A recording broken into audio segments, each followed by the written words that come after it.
Hi, I am so honored and happy to be able to come live from my house this evening to share with you some meditations.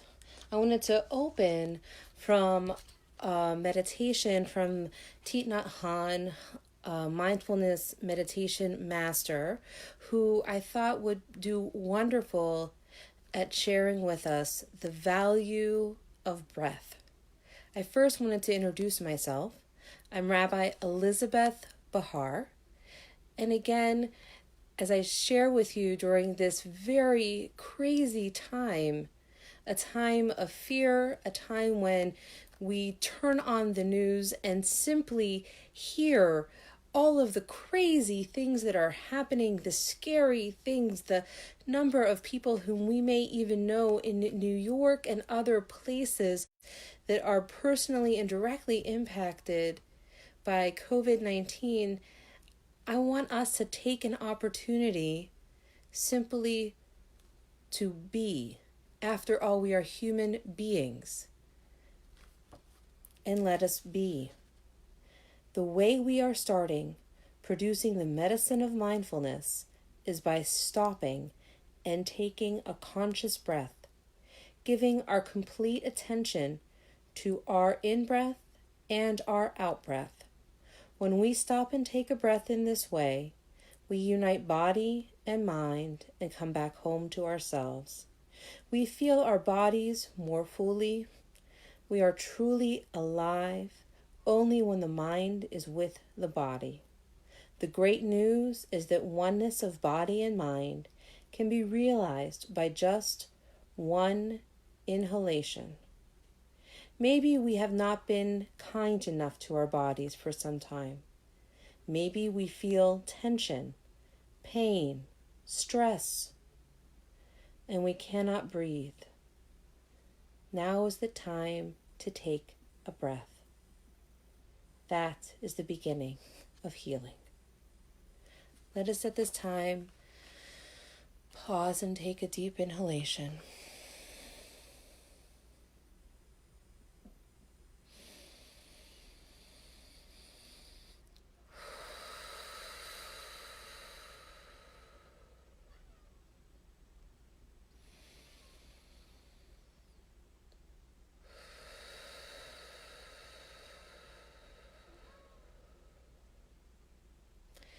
And last, one more big deep breath, and let all of our inner tension out.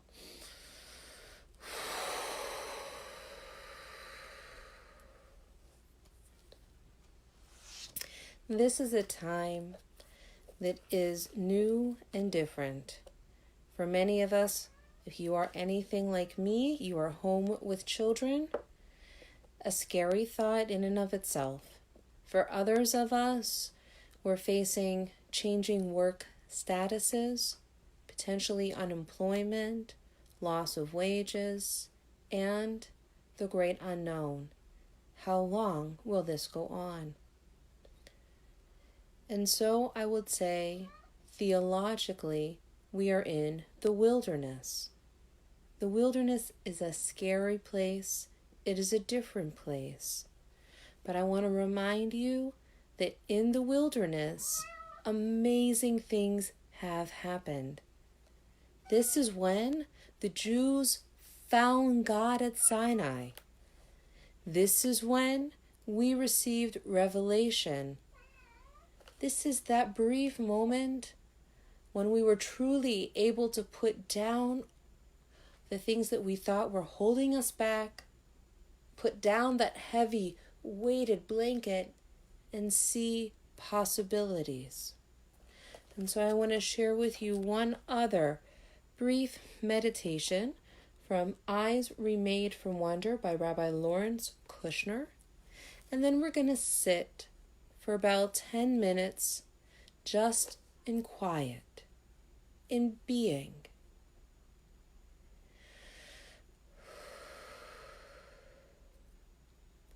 When the 10 minutes is up, I'll let you know, and we can proceed forward. The wilderness of preparation. The wilderness is not just a desert through which we wandered for 40 years. It is a way of being, a place that demands being open to the flow of life around you, a place that demands being honest with yourself without regard to the cost in personal anxiety, a place that demands being present with all of yourself. In the wilderness, your possessions cannot surround you. Your preconceptions cannot protect you. Your logic cannot promise you the future. Your guilt can no longer place you safely in the past. You are left alone each day with an immediacy that astonishes, chastens, and exalts. You see the world as if for the first time. Now you might say that the promise of such spiritual awareness could only keep one with the greatest determination in the wilderness, but for a moment or so. That such a way of being would be like breathing pure oxygen. We would live our lives in but a few hours and die of old age. It is better for us to serve the Egyptians than to die in the wilderness, and indeed, that is your choice. In a little over a week, we will celebrate Passover, a holiday which reminds us of our spiritual and physical liberation, and now perhaps even more acutely, we feel as if we are in Egypt. We are surrounded and in our little cocoons in our homes, some of us even quarantined, some of us observing tremendous social distancing. It is a time that it is different. So as we sit for the next several minutes, I pray that we are truly able to be at one with ourselves and at peace as we contemplate our place in the wilderness.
For some of us, staying in meditation is easy. We can sit and arrive in some sort of a meditative state. Yet for others of us, our mind might continually be flowing with all sorts of ideas. Perhaps we can't even get comfortable. And I want to allow you and encourage you simply to accept that fact. There are times when we will physically be able to get quite comfortable. We'll be able to rest our feet gently on the floor, get into a very comfortable position, and feel totally at ease. When we can notice that there is tension, that's something to pay attention to. Perhaps we want to lovingly explore, why are we holding tension in our foot, in our arm, in our hand, in our shoulder? Perhaps we want to explore why some thoughts keep raging in our brains. I want to encourage you to simply notice the thought is there, and instead of focusing on that annoying thought, just let it float up and let the next thought bubble forth. Don't get so caught up in that thought that causes you anxiety, but allow yourself to recognize it and breathe through it. And especially as we go forth and meditate together, and I look forward to seeing you all next week, and we'll do more and more and more meditation and mindfulness practices that I intend to introduce to you.